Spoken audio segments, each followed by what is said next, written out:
Madame la députée Françoise Descamps-Cronier. Merci Madame la députée des Yvelines de nous accueillir dans le cadre de notre interview d'une personnalité politique qui compte ici dans les Mantois, ce qu'on pourrait appeler la grande intercommunalité Grand Paris Seine-et-Oise. J'avais envie de vous poser 3 questions. Commençons par la première. Quels sont vos commentaires, vos idées, vos interrogations sur la construction de ces grands Paris Seine-et-Oise qui a fait couler beaucoup d'encre et été les grands débats des publics depuis 3 mois? Oui, écoutez, moi déjà, je pense que Grand Paris Seine-et-Oise, puisque c'est son nom maintenant, parce que je me souviens qu'on en avait déjà parlé autrement quand il s'agissait de l'intercommunalité de Seine-Aval, puisque c'est comme ça qu'on l'appelait au démarrage.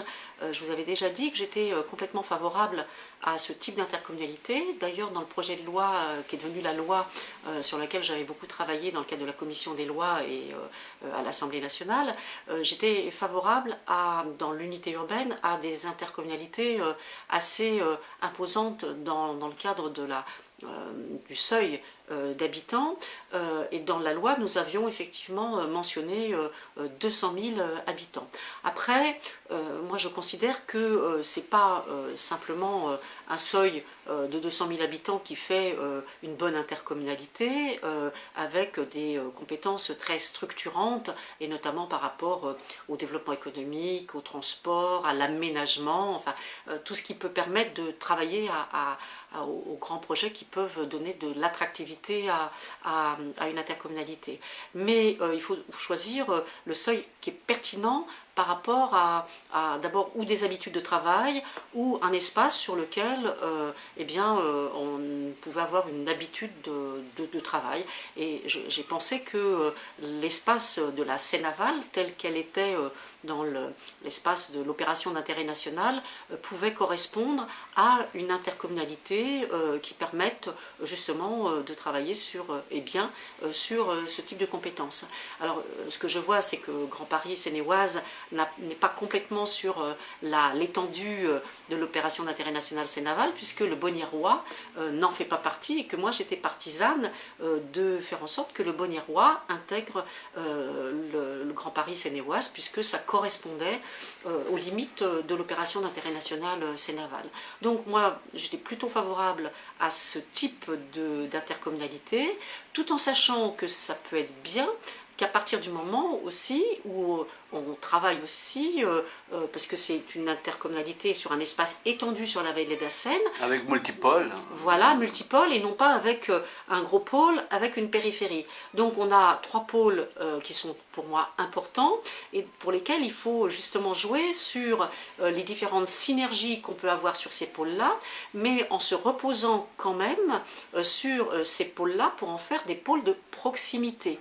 Ça veut dire qu'on travaille bien sur les 3 pôles, qu'on essaie de voir les synergies entre les pôles et les liens qui peuvent exister et les complémentarités et les liens, mais dans le même temps, sur chaque pôle, il faut établir la proximité pour que la gouvernance ne soit pas qu'une gouvernance éloignée, donc loin des habitants, loin des communes, loin de tout, mais qu'elle puisse effectivement se travailler localement, parce qu'on a toujours besoin de grande proximité.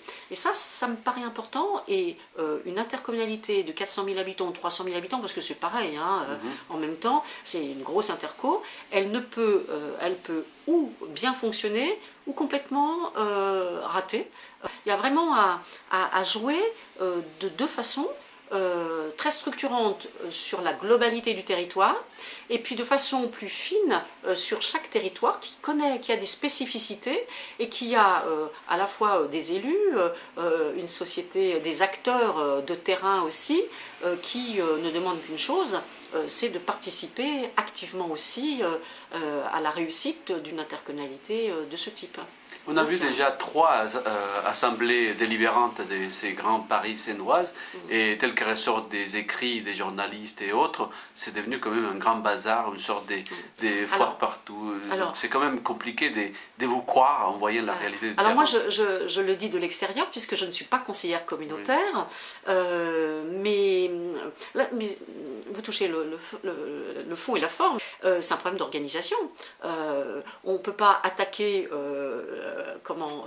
c'est peut-être le système qui n'est pas forcément bien mis en œuvre. C'est pas forcément l'intercommunalité dans le cadre dans lequel elle doit vivre qui peut être attaquée.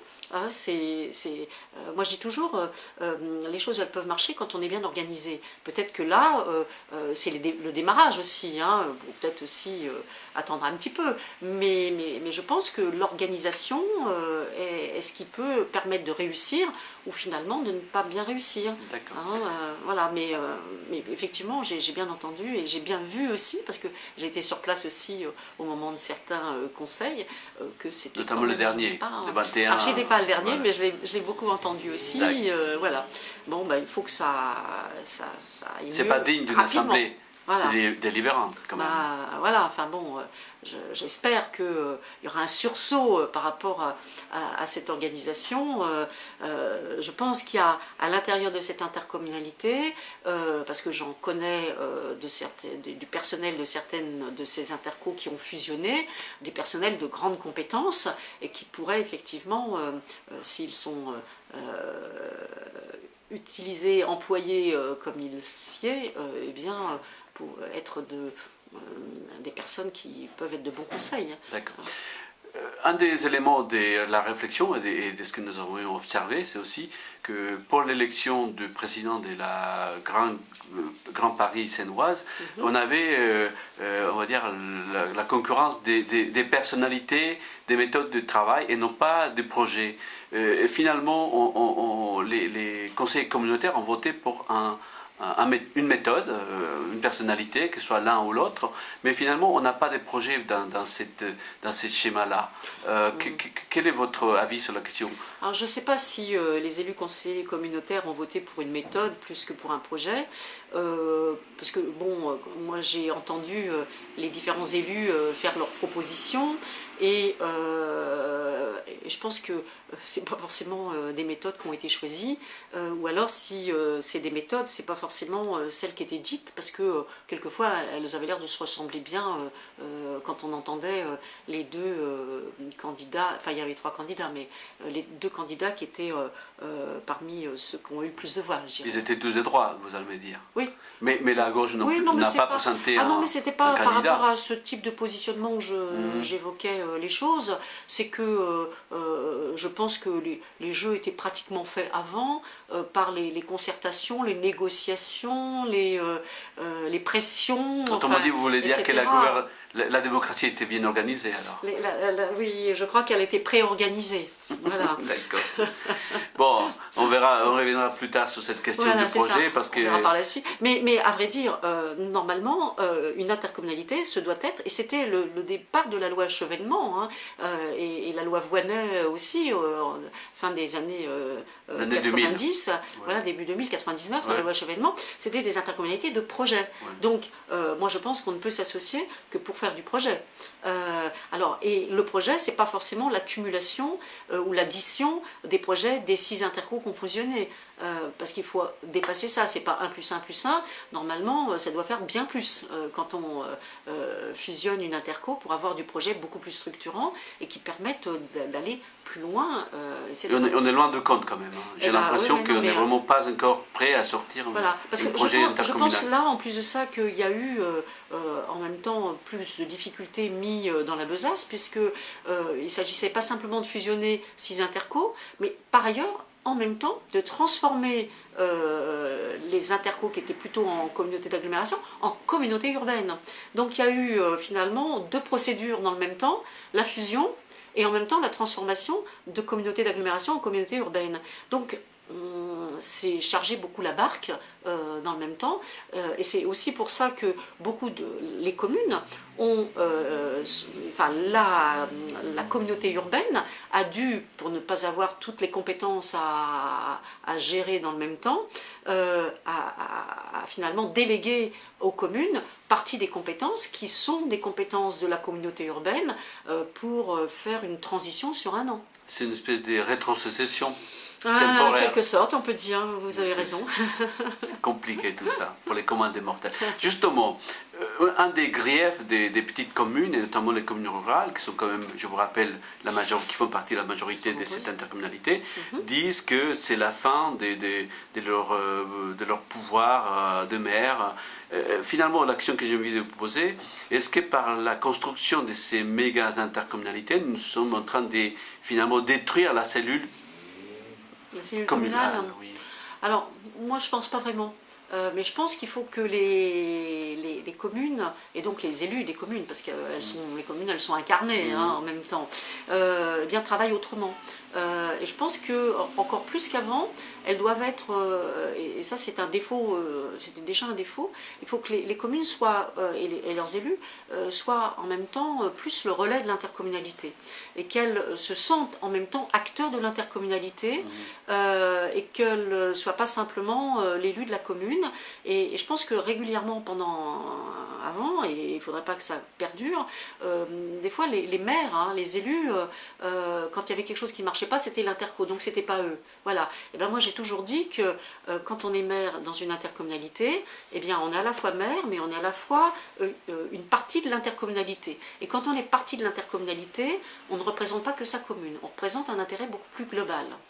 Ce qui ne veut pas dire qu'on travaille contre sa commune, mais il faut savoir travailler sur ce mélange un petit peu de représentation de la commune et de représentation de l'intérêt général des communes qui constituent l'intercommunalité.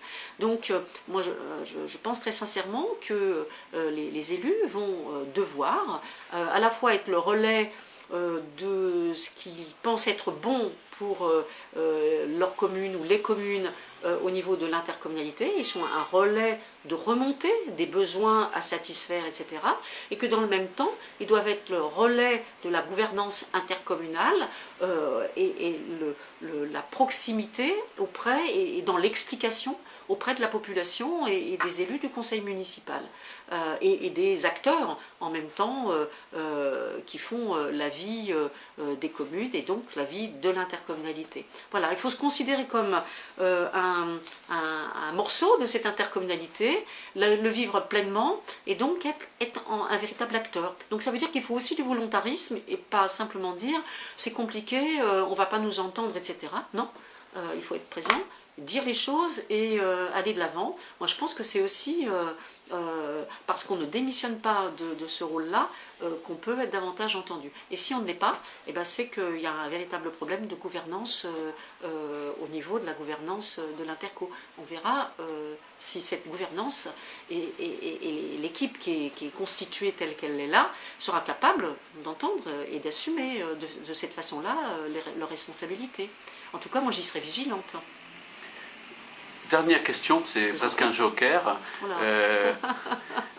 Les 129 conseillers communautaires qui ont quelque part pratiqué le pragmatisme à outrance, autrement dit, il n'y a plus de lignes de partition entre la gauche et la droite. Est-ce que vous ne pensez pas que ça donne des grands moudres à ceux qui disent qu'il y a une espèce de connivence entre ces élus de droite et de gauche qui se partagent les gâteaux, entre guillemets, de la République, en parlant des indemnités, tout ça. Est-ce que vous pensez que c'est un faux procès ou pas? Alors on peut l'apprécier comme on veut. Moi j'ai toujours dit déjà, de façon objective, que l'intercommunalité c'était d'abord un pluralisme de communes, et donc de diversité de collectivités, de communes, et un pluralisme politique.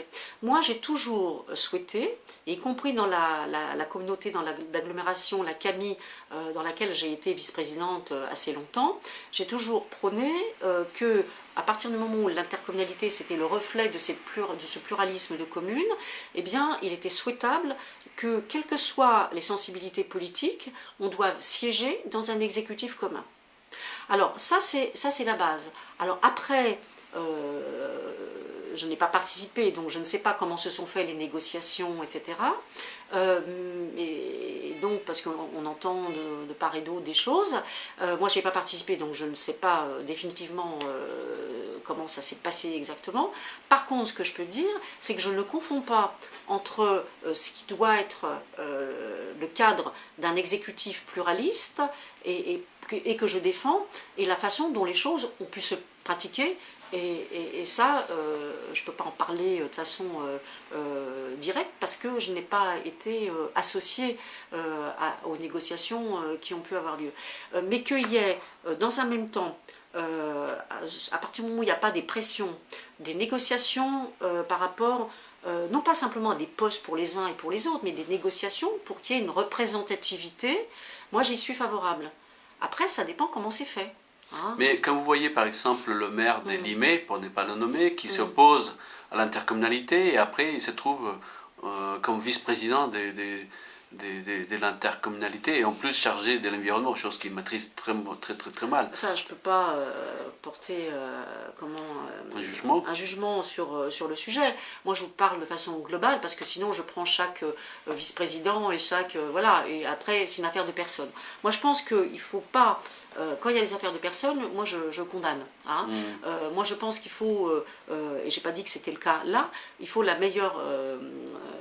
il faut que la personne qui siège en responsabilité, à chaque fois en fonction des délégations, soit la personne qui soit la plus en adéquation avec la compétence à exercer. Donc, je suis pour que les gens les plus compétents en fonction de leur sensibilité politique et de leur capacité à défendre l'intérêt général et l'intérêt globalement de l'intercommunalité soient ceux qui soient mis en œuvre. Merci beaucoup, madame.